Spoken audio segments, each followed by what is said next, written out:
Hello दोस्तों, आप सभी लोगों का स्वागत है आपके अपने परिवार फ्यूचर ऑनलाइन क्लासेस सोनपुर में। और जैसे कि आप सभी लोग जान रहे हैं कि बिहार डीएलएड एंट्रेंस एग्जाम का फॉर्म आपका जो है 2 फरवरी से लेकर आपके 15 फरवरी तक भरे जाएंगे और आपका एग्जाम जो है मार्च के अंतिम सप्ताह और अप्रैल के जो है सेकेंड वीक तक होने की अनुमान है। उससे पहले मैं आप सभी लोगों के प्रैक्टिस सेट करवा रहा हूँ, हिंदी का हो या साइंस का हो या आपके भूगोल का हो या आपके इतिहास के हो, सभी चीज़ें हो रहे हैं। और आपसे निवेदन है कि अगर चैनल पर नए होंगे तो चैनल को सब्सक्राइब कर लीजिएगा, बेल आइकन को प्रेस कर लीजिएगा, क्योंकि मोर देन अपडेट और मोर देन क्लासेस आपको free of cost future online classes देने का प्रयास कर रहा है। अभी हम जो है बात कर रहे हैं आपके हिंदी के प्रैक्टिस सेट 5 के ऊपर बात करेंगे, जिसमें महत्वपूर्ण हम लोग 25 प्रश्न करेंगे। और इससे पहले हमने ऑलरेडी जो है सेट नंबर 4 तक आपका जो है करा दिया है और आप लोगों ने देखा भी होगा। और मैं आपको बताना चाहूँगा कि इसमें आपके 25 प्रश्न रहेंगे, जो कि आपके चैप्टर वाइज सभी चैप्टरों का जो है संग्रह है। इसमें जितने भी चैप्टर आपके हिंदी के महत्वपूर्ण हैं, चाहे वो आपका रस हो, अलंकार हो या छंद हो, या जितनी भी आपके अदर जो चैप्टर है, वो सभी चैप्टरों का संग्रह है। एक-एक करके हम 25 प्रश्न करेंगे। तो आपसे निवेदन है, चैनल पर नए होंगे तो चैनल को सब्सक्राइब कर लीजिएगा, बेल आइकन को प्रेस कर लीजिएगा। चलते हैं प्रश्न के ऊपर। तो यहाँ पर ध्यान दीजिएगा, यहाँ पर आपका पहला प्रश्न है कि हिंदी वर्णमाला में अ और आ जो होता है क्या होता है? आपने सुना होगा कि हिंदी वर्णमाला की अगर हम बात करेंगे तो वर्ण सबसे पहले आप सभी लोगों ने बचपन में पढ़ा होगा कि वर्ण उस मूल ध्वनि को कहते हैं जिसे खंड या टुकड़ा नहीं कर सकते हैं। साथ ही साथ आपका स्वर होता है, एक व्यंजन होता है। तो ये आपका जो है क्या है, अ और अ जो है ना, ये आपका जो है स्वर है। स्वरों की संख्या कितनी होती है आप सभी लोगों को मालूम है कि 11 होता है। समझ गए? तो यहाँ पर आपको बताना है कि यह क्या है। यह एक प्रकार का स्वर है कि एक प्रकार का व्यंजन है कि एक प्रकार का अयोगवा है कि संयुक्त व्यंजन है। तो संयुक्त व्यंजन जानते हैं कि जहाँ पर दो व्यंजनों के जोड़ से कुछ बनता है उसको संयुक्त व्यंजन कहते हैं। तो ये जो आपका और है ना, यह जो है आपका अयोगवा है। तो इस प्रश्न का उत्तर क्या हो जाएगा? ऑप्शन आपका सी हो जाएगा। क्लियर है ना? बहुत सारे बच्चे इसमें स्वर मारेंगे, लेकिन ये स्वर नहीं है, क्योंकि यहाँ पर पूछा है ये आपका स्वर जो होते हैं आपके 11 संख्या होते हैं, इसके अंत का जो पूछा है, तो ये आपका ये अयोगवा है। समझ गए? ये बुंदा देख रहे हैं ना जो लगा हुआ, इसीलिए इस प्रश्न का उत्तर आपका ऑप्शन सी हो जाएगा। अगले प्रश्न की हम बात करते हैं। तो यहाँ पर प्रश्न संख्या आपका दूसरा नंबर है। ये देखिएगा कि यहाँ पर आपका प्रश्न बोल रहा है कि सुख और दुख के बीच जो है लगने वाला यह जो चिन्ह है, इस चिन्ह को क्या कहते हैं? तो आपने जो है चिन्ह के बारे में पढ़ा होगा, प्रश्नवाचक चिन्ह क्या होता है, विस्मयादि बोधक चिन्ह क्या होता है, आपका अल्पसंख्यक चिन्ह क्या होता है, विवरण चिन्ह क्या होता है, पूर्ण विराम क्या होता है, विराम क्या होता है, ये सभी चीजों के बारे में आपको नॉलेज होगी। तो इसके यहाँ पर आपको बताना है कि जो सुख दुख हम लिखते हैं या बड़ा छोटा लिखते हैं तो उसके बीच में एक छोटा सा ऐसे साइन दे देते हैं। तो ये साइन का अर्थ क्या होता है आपको बताना है। यहाँ पर ऑप्शन देखिएगा, निर्देशक चिन्ह, योजक चिन्ह, विवरण चिन्ह और अपूर्ण चिन्ह। तो मैं आपको बताना चाहूंगा कि यहाँ जो चिन्ह लगा हुआ है ना, इसको हम लोग योजक चिन्ह बोलते हैं। जब भी हम किसी जो दो शब्दों को जोड़ने का काम करते हैं ना, मेन पद वाला, उसमें इस चिन्ह का प्रयोग करते हैं। तो इस चिन्ह का नाम क्या है? योजक चिन्ह है। तो इस प्रश्न का उत्तर आपका बी हो जाएगा। अगले प्रश्न की हम बात करेंगे। तो अगला प्रश्न यहाँ पर है कि निम्नलिखित में से शुद्ध वर्तनी वाला शब्द का चयन करना है। यहाँ पर आपको शुद्ध वर्तनी का चयन करना है। जैसे यहाँ पर अंतर्राष्ट्रीय, अंतर्राष्ट्रीय, अंतर्राष्ट्रीय, अंतर्राष्ट्रीय। अब यहाँ पर अंतर्राष्ट्रीय लिखा गया है और आपको जो है बताना है कि इसमें शुद्ध कौन है, क्योंकि इससे भी आपके एग्जाम में एक प्रश्न पूछते हैं शुद्ध अशुद्ध से। तो ध्यानपूर्वक देखिएगा कि हम लोग अंतर्राष्ट्रीय को कैसे लिखते हैं। हम लोग अंतर्राष्ट्रीय को लिखते हैं अ आधा नौ, तो रा पर जो है र देते हैं, टी लिखते हैं। समझ गए? तो इस प्रश्न का उत्तर आपका ए हो जाएगा। बाकी ये जो ऑप्शन बी सी डी देख रहे हैं ना, ये गलत है। समझ गए? इस प्रश्न का उत्तर आपका ए हो जाएगा। अगले प्रश्न की हम बात करते हैं। प्रश्न संख्या यहाँ पर आपका 4 है और यह प्रश्न देखिएगा, यहाँ पर बोल रहा है कि नाविक शब्द का जो है संधि विच्छेद आप लोग करना है। बताइएगा नाविक का संधि विच्छेद क्या होगा? यहाँ पर ऑप्शन देखिएगा, नौ प्लस वीक है, ना प्लस वीक है, नौ प्लस इक है, फिर यहाँ पर है नौ प्लस आविक है। तो मैं आपको बताना चाहूंगा कि नाविक शब्द जो होता है ना, इसका संधि विच्छेद जो होता है आपका 9 प्लस आपका जो है इक होता है। समझ गए ना? तो इस प्रश्न का उत्तर क्या हो जाएगा? ऑप्शन सी हो जाएगा। देखिएगा नाविक, जब हम विक पढ़ते हैं, जब हम वी क लिखेंगे ना, तो इसका उच्चारण के अंत में देखिएगा तो ईक आ जाएगा। समझ गए? तो ये 9 प्लस इक हो जाता है नाविक का संधि विच्छेद। अगले प्रश्न की हम बात करते हैं। प्रश्न संख्या यहाँ पर 5 है और ये प्रश्न आपका क्या बोल रहा है? देखिएगा कि पावन शब्द का जो है सही संधि विच्छेद बताइए। यहाँ पर देखिएगा प प्लस अवन, पा प्लस आवन, पाव प्लस अन, पो प्लस अन। तो मैं आपको बताना चाहूंगा कि जो पावन शब्द का संधि विच्छेद होता है ना, ये आपका जो होता है प प्लस अन होता है। तो इस प्रश्न का उत्तर आपका ऑप्शन नंबर डी हो जाएगा। प प्लस अन जो होता है पावन शब्द का जो है संधि विच्छेद होता है। याद रखिएगा, प प्लस आपका अन। मैं आपको बताना चाहूंगा, मैं बाहर आया हूँ जिसकी वजह से आपके क्लासेस डिस्टर्ब चल रहे हैं, लेकिन मैं पूरा प्रयास कर रहा हूँ कि आपको क्लासेस सही समय पर मिले। चलिए अगले प्रश्न की हम बात करते हैं। तो प्रश्न संख्या यहाँ पर 6 है और ये बोला गया है प्रतिदिन में समास बताना है आपको। तत्पुरुष, अव्ययी भाव, क्रमधारे और यहाँ पर द्विविधु। तो देखिए आप सभी लोगों को मालूम है कि समास जो होता है आपका 6 प्रकार के होते हैं। समास बहुत इंपॉर्टेंट है, यहाँ से भी आपके 1-2 प्रश्न पूछेंगे। तो जो यहाँ पर प्रतिदिन है ना, इसमें जो आपका लगा हुआ समास है वो आपका अव्ययी भाव समास लगा हुआ है। अव्ययी भाव समास कहने का मतलब है कि पूर्व पद प्रधान हो तथा समाज जो समसामयिक जो पद होता है ना वो अव्यय हो। तो देखिए पूर्व पद यहाँ पर प्रधान है और जो आपका अलग वाला पद है वो समसामयिक पद जो है अव्यय है। तो इसलिए जो है आपका क्या हो जाएगा, यह आपका प्रतिदिन जो होगा अव्ययी भाव समास हो जाएगा। अगले प्रश्न की हम बात करते हैं। प्रश्न संख्या यहाँ पर आपका 7 है और यह प्रश्न आपका बोल रहा है कि निम्नलिखित में से कौन सा शब्द जो है तत्सम है, आपको बताना है। अग्र, आग, आज और आंख। तो बताइएगा यहाँ कि तत्सम शब्द क्या होता है। सबसे पहले यह जान लीजिए कि तत्सम शब्द किसे कहते हैं। जिन शब्दों को जो है ना हम लोग संस्कृत में से जो है ना बिना चेंज किए हुए यूज कर लेते हैं उसी को हम लोग बोलते हैं तत्सम। तो यहाँ पर अग्र है ना, ये आपका तत्सम शब्द है। समझ गए? तो इस प्रश्न का उत्तर आपका ए हो जाएगा। क्लियर है?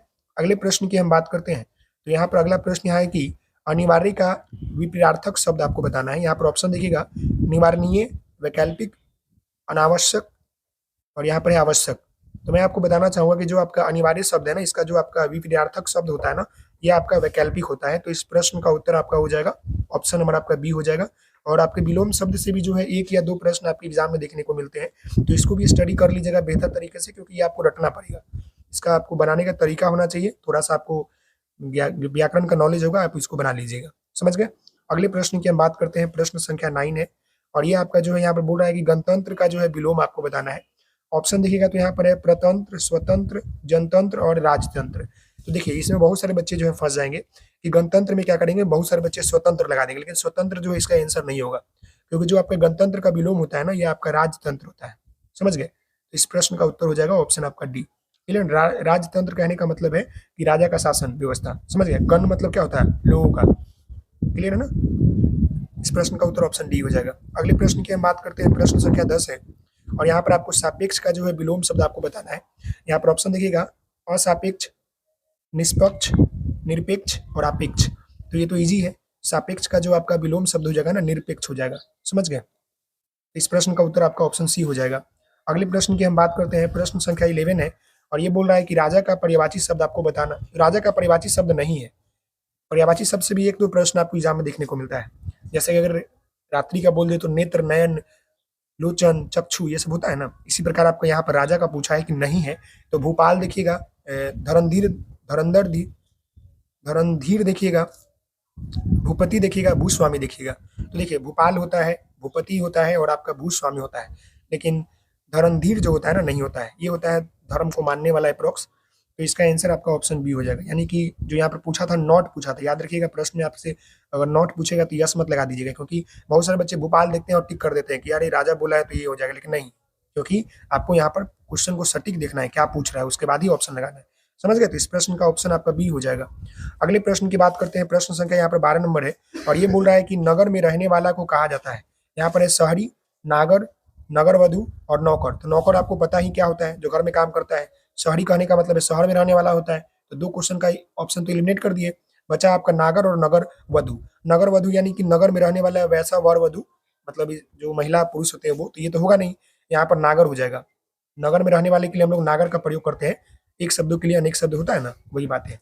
चलिए अगले प्रश्न की बात करते हैं। प्रश्न संख्या यहाँ पर 13 नंबर है और ये बोल रहा है कि गुल्लर का फूल मुहावरे का अर्थ क्या होता है। यहाँ देखिएगा, बिल्कुल बुद्ध मतलब वृद्ध और दिखावटी धमकी और दुर्लभ वस्तु और तुच्छ समझना। देखिए गुल्लर का फूल कहने का मतलब आपने ग्रामीण परिवेश में देखा होगा कि अक्सर दादी लोग कहती थी कि गुल्लर का फूल हो गया, यानी कि ऐसा चीज जो कुछ समय के लिए दिखाई दे, नहीं तो मतलब कभी कभी दिखाई ही नहीं दे। तो वही बातें हैं। तो इस प्रश्न का उत्तर आपका ऑप्शन सी हो जाएगा, दुर्लभ वस्तु हो जाएगा। गुल्लर का फूल होने का मतलब होता है दुर्लभ वस्तु। इस प्रश्न का ऑप्शन सी हो जाएगा।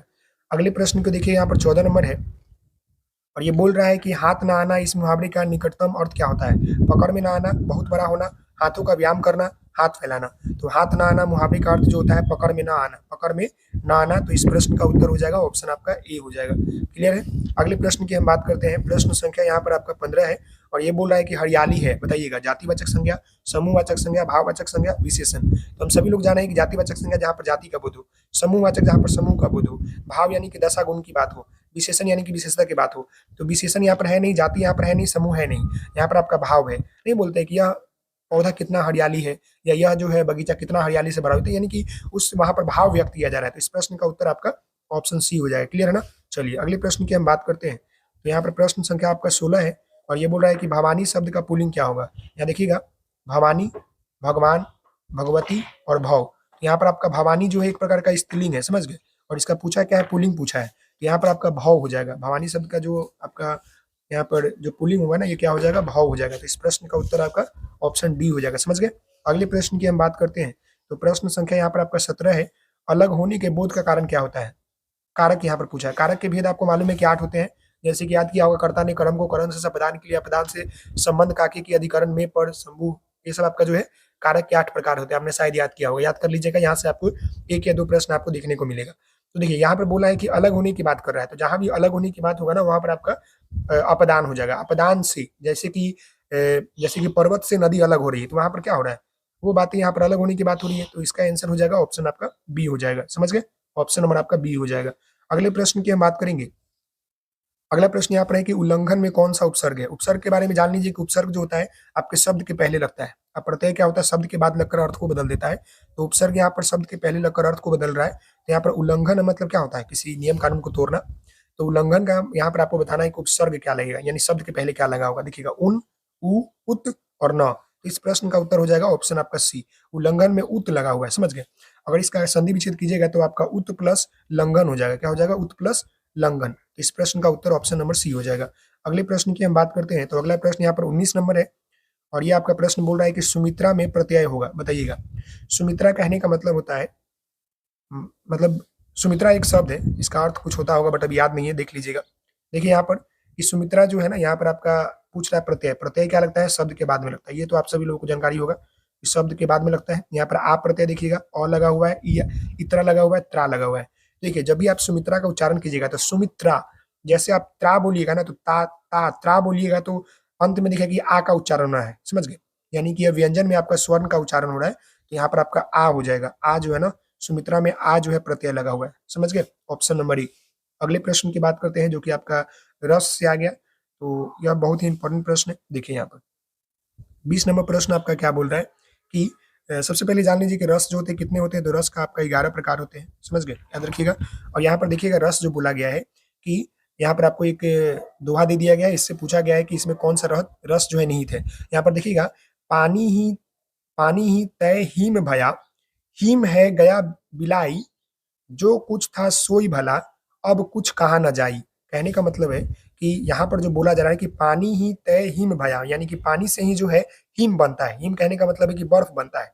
और अंत में क्या होता है कि हिम है गया बिलाई, यानी कि जो आपका हिम जो होता है, बर्फ जो होता है ना, अंत में क्या होता है, धूप लगने की वजह से वो पिघल कर फिर पानी बन जाता है। नहीं, ये होता है ना कि पानी से बर्फ बना, बर्फ से जो है फिर हिम बना, यानी बर्फ से फिर पानी बन गया। तो वही बात यहाँ पर बोला गया है, जो कुछ था सोई भला, यानी कहने का मतलब है कि वह फिर से पानी बन गया। और संत कबीर इसे समझाना चाहते हैं ना कि अब कुछ कहा ना जाए, यानी कि जो कुछ भी सो जाता है, समझ गए, तो उसको कुछ पाने में दिक्कत होती है। क्योंकि आप सभी लोगों को मालूम है, जो जागेगा जो पाएगा। यानी कि ठीक उसी प्रकार ब्राह्मी जगत में एकात्म सत्ता है, जहाँ जो है सो है। मतलब कहने का मतलब है कि जो सत्य है वो सत्य है, जो गलत है वो गलत है।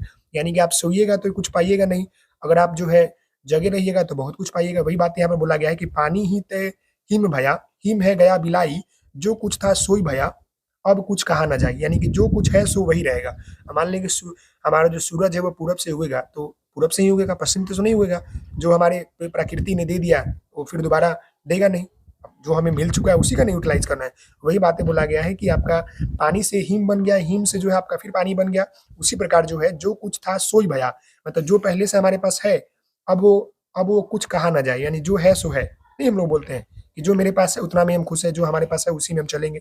वही बात है। तो यहाँ पर आपको बताना है कि कौन सा रस है। यहाँ पर देखिएगा, श्रृंगार रस, वीर रस, शांत रस, वात्सल्य रस। तो आप सभी लोगों को मालूम होगा यहाँ पर जो है क्या बोल रहा है, यहाँ पर आपका श्रृंगार रस है, समझ गए। इसमें श्रृंगार की बात कर रहा है, यानी कि जो हमारे पास पहले से, जैसे किसी भी महिला की अगर सुंदरता की बात कर लेंगे, जो उसकी सुंदरता जन्म जात क्षमता के बाद मिल गया वही रहेगा ना। चाहे उसमें किसी भी प्रकार के आप डेकोरेशन कर लीजिए, किसी प्रकार के जो है मेकअप कर लीजिए, तो जो हमारा ब्यूटी होता है वही रहता है। वही बात यहाँ पर बोला गया कि जो हमें भगवान ने दे दिया वही है, हम उसको बदल नहीं सकते हैं, ना ही उसके ऊपर कुछ कह सकते हैं। तो यहाँ पर श्रृंगार रस की बात यहाँ पर हो रहा है। तो इस प्रश्न का उत्तर आपका ऑप्शन ए हो जाएगा, समझ गए। शांत रस कहाँ होता है, जहाँ पर शांत रहे। वीर रस जहाँ होता है उल्लास की होता है, जहाँ पर लड़ाई झगड़ा की बात हो, समझ गए। चलिए अगले प्रश्न की बात करते हैं, 21 नंबर। तो ये 21 नंबर प्रश्न आपका बोल रहा है कि देखिएगा, यहाँ पर बोला गया है कि बीनू गोपाल वैरीन भाई गुंजे, गुंजे, समझ गए। इस पंक्ति में कौन सा रस नहीं था? देखिएगा, वियोग, श्रृंगार रस, वीर रस, शांत रस और वात्सल्य रस। तो देखिएगा यहाँ पर क्या बोला गया, बीनू गोपाल, गोपाल यहाँ पर जो है ना कृष्ण के लिए कहा गया है, समझ गए। वैरीन कहने का मतलब है कि सुना सुना, यानी शत्रु के समान, समझ गए, शत्रु के समान। भाई कुंज, जैसे कहने का मतलब है कि बिना कृष्ण के जो है, कुंज जो होता है, जो हमारा एक वन था कृष्ण का फेवरेट, वो जो है मतलब तुल्य के समान, यानी कुछ के समान नहीं है, समझ गए। वहां के जो अग्नि राशि जैसे बहुत सारे प्रकृति सारे व्यापार निहित प्रतीत हो रहे हैं हमारी दृष्टि के, यमुना बहना जो है ना वो सभी कुछ बेकार हो गए हैं। यानी बीनू गोपाल वैरीन भई गुंज, यानी बिना कृष्ण के यह कुंज जो वन है ना हमारे लिए शत्रु के समान है, इसका अर्थ बोला गया है। तो यहाँ पर किस चीज की बात कर रहे हैं? यहाँ पर वियोग और श्रृंगार दोनों की बात हो रहा है, समझ गए। यानी श्रृंगार क्या हो गया कि कृष्ण थे तो उस जंगल का जो है कुंज का बहुत विकास हो रहा था, कृष्ण अब नहीं है तो ये क्या है, वियोग की भांति, यानी कि तुझ तुल्य के समान है, यानी कुछ समान नहीं है। तो इस प्रश्न का उत्तर आपका ऑप्शन ए हो जाएगा। अगले प्रश्न की हम बात करते हैं, देखिएगा यहाँ पर। तो अगला प्रश्न यहाँ पर आपका 22 नंबर है, और ये 22 नंबर आपका प्रश्न बोल रहा है कि पराधीन जो जन नहीं स्वर्ग नरक ता हेतु, पराधीन जो जन नहीं स्वर्ग नरक ता हेतु, यानी कि उस उपयुक्त पंक्ति में अलंकार की बात कर रहा है। तो देखिए मैं आपको कहना चाहूंगा कि पराधीन जो जन नहीं स्वर्ग नरक ता हेतु, इस प्रश्न को आपको ध्यानपूर्वक पढ़ना है। इसका आपको जो पंक्ति दिया गया है इसका आपको भावार्थ को समझना है, उसके बाद जो है आपको पता करना है कि अनुप्रास है कि यमन है कि आपका श्लेष है कि आपका उपमा है, समझ गए। इसमें आपको ढूंढना है। तो मैं आपको बताना चाहूंगा कि यहाँ पर जो चीजें लिखी गई देख रहे हैं, पराधीन जो जन नहीं स्वर्ग नरकता हेतु, फिर वही लाइन को जो है रिपीट कर दिया गया है। तो मैं आपको बताना चाहूंगा कि पराधीन व्यक्ति का स्वर्ग ही नरक के समान होता है। यानी पराधीन कहने का मतलब क्या होता है, जो व्यक्ति जो है हार चुका हो। मान लीजिए कि अगर आप हार जाते हैं किसी चीज से, आप लड़ रहे हैं, अचानक आप हार गए, तो आप जब पहले ही हार मान गए तो आपके लिए तो वो नरक ही नहीं, एक प्रकार का है। वही बात यहाँ पे बोला गया है कि पराधीन जो जन, जन कहने का मतलब है कि लोग, जो व्यक्ति या लोग जो है पराधीन कर लेता है, पहले ही मन में हार जाता है ना, तो उसके लिए क्या होता है, नरक के समान हो जाता है, उसका स्वर्ग भी जो होता है नरक के समान हो जाता है। यानी मान लीजिए कि आप मन का हार जाइएगा ना, तो आपका घर हो या कुछ भी हो, आपको जो है ना बेकार लगेगा, नरक के समान लगेगा, क्यों नहीं वो स्वर्ग हो। वही बातें बोला गया है कि पराधीन जो जन नहीं स्वर्ग नरक ते हेतु, यानी कि जब भी कोई व्यक्ति या जब भी कोई लोग जो होता है ना, पराधीन व्यक्ति हार जाता है, तो वह व्यक्ति का स्वर्ग जो होता है, स्वर्ग भी जो होता है ना नरक का समान लगता है। तो यहाँ पर जो है किस आपका अलंकार की बात कर रहा है, तो यहाँ पर जो अलंकार है ना वो आपका निम्नलिखित में से जो है अनुप्रास है, समझ गए, अनुप्रास अलंकार है। तो इस प्रश्न का उत्तर हो जाएगा ऑप्शन आपका ए। क्लियर है ना? चलिए अगले प्रश्न की बात करते हैं, 23 नंबर। अब देखिएगा 23 नंबर यहाँ पर आपका जो प्रश्न बोला गया इसको समझिएगा ध्यानपूर्वक, समझ गए। यहाँ ध्यान देने की बात आपका ये है कि देखिएगा, रिझी रिझी रिझी रहसी रहसी हंसी हंसी उठे सौसे भरी आंसू भरी कहत दई दई। अब इस देखिए कठिन, काफी कठिन है, और ये मैं आपको बताना चाहूंगा ये सभी जो है ना कबीर के दोहे हैं। किस क्लास के हैं तो बात कर ले, क्लास 11 12 और 10th का अगर आप देखिएगा हिंदी का बुक में ना, तो ये सारी बातें वहां लिखी गई है, समझ गए। इस प्रश्न का उत्तर बताइए क्या होगा, अनुप्रास होगा, यमक यमन होगा, या उपमा होगा, या रूपक होगा। यहाँ पर भी आपको जो है अलंकार की भांति आपको आंसर बताना है। देखिए अनुप्रास की बात करेंगे ना, तो क्या होता है कि एक ही बात को ना दोहराया जाता है, जहां पर जो है दोहराने और किसी कारण का उत्पन्न हो, जैसे कि रिझी रिझी रहसी रहसी हंसी हंसी उठे और सौसे भरी आंसू भरी भरी कहत दई दई। देखिएगा कहने का मतलब है ना कि ये जो आपका कृष्ण के ये भी जो है आपके राधा कृष्ण से ही जुड़ा हुआ है। जब श्री कृष्ण के साथ होते हैं तो उनके हृदय में बहुत जो होता है प्रसन्नता की जो है और हंसी का जो अनुभव होता है। यानी रिजी रिजी कहने का मतलब प्रसन्नता, और रहित रसी हंसी हंसी उठे, यानी कि हंसने की अनुभूति जो उत्पन्न होती है।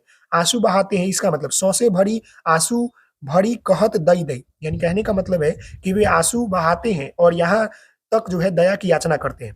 तो इसका कहने का मतलब है कि श्री कृष्ण जो है ना कैसे रोमांच अपने किशोरी अवस्था में कैसे जो है मतलब कुछ समय के लिए हंसते थे, फिर अचानक जो है रोने भी लगते थे, और फिर वो जो है खूब चिल्ला चिल्लाकर हंसने भी लगते थे। वही बात यहाँ पर बोला गया है कृष्ण के बारे में। तो यहाँ पर वो चीजें जो है रिपीट किया गया है। तो यहाँ पर जो हो जाएगा आपका अनुप्रास अलंकार हो जाएगा। याद रखिएगा इस प्रश्न का उत्तर आपका ऑप्शन ए हो जाएगा, समझ गए। अगले प्रश्न की हम बात करते हैं, प्रश्न संख्या यहाँ पर 24 है, और ये बोला गया है कि वादी का जो है विलोम शब्द आपको चुनना है। अवादी यहाँ पर है, विवादी यहाँ पर है, प्रतिवादी है और अनावधि है। यहाँ पर मैं बताना चाहूंगा जो आपका वादी शब्द का विलोम होता है ना, ये आपका प्रतिवादी होता है। तो इस प्रश्न का उत्तर आपका ऑप्शन सी हो जाएगा। अब हम जो है इस सेट के अपने अंतिम प्रश्न के ऊपर बात करते हैं। तो यहाँ पर ध्यान दीजिएगा, प्रश्न संख्या यहाँ पर 25 है। अब बताइएगा यहाँ पर उच्चारण का संधि विच्छेद आपको बताना है, काफी इंपॉर्टेंट प्रश्न, याद रखिएगा इसको। यहाँ पर देखिएगा उच्च प्लस चारण, उत्त प्लस चारण, उच्च प्लस चारण और उत्त प्लस चारण। तो मैं आपको बताना चाहूंगा कि उच्चारण शब्द का जो संधि विच्छेद होता है ना, उत्त प्लस चारण होता है, तो में जो है हलंत लगा होता है। तो इस प्रश्न का उत्तर क्या हो जाएगा, ऑप्शन आपका डी हो जाएगा। तो आशा करते हैं कि आपको जो ये वीडियो पसंद आई होगी और आप सभी लोगों से निवेदन करते हैं कि 25 महत्वपूर्ण प्रश्न में से जो है आपके कितने प्रश्न सही हुए, आप लोग कमेंट कीजिए और स्कोर बताइए। साथ ही साथ अगर चैनल पर नए होंगे तो चैनल को सब्सक्राइब कर लीजिएगा, बेल आइकन को प्रेस कर लीजिएगा। मिलते हैं नेक्स्ट वीडियो में एक नए सेट के साथ। तब तक के लिए धन्यवाद। Thank you so much. आप सभी लोग हँसते रहें, मुस्कुराते रहें, पढ़ाई करते रहें। Take care. ओके, धन्यवाद।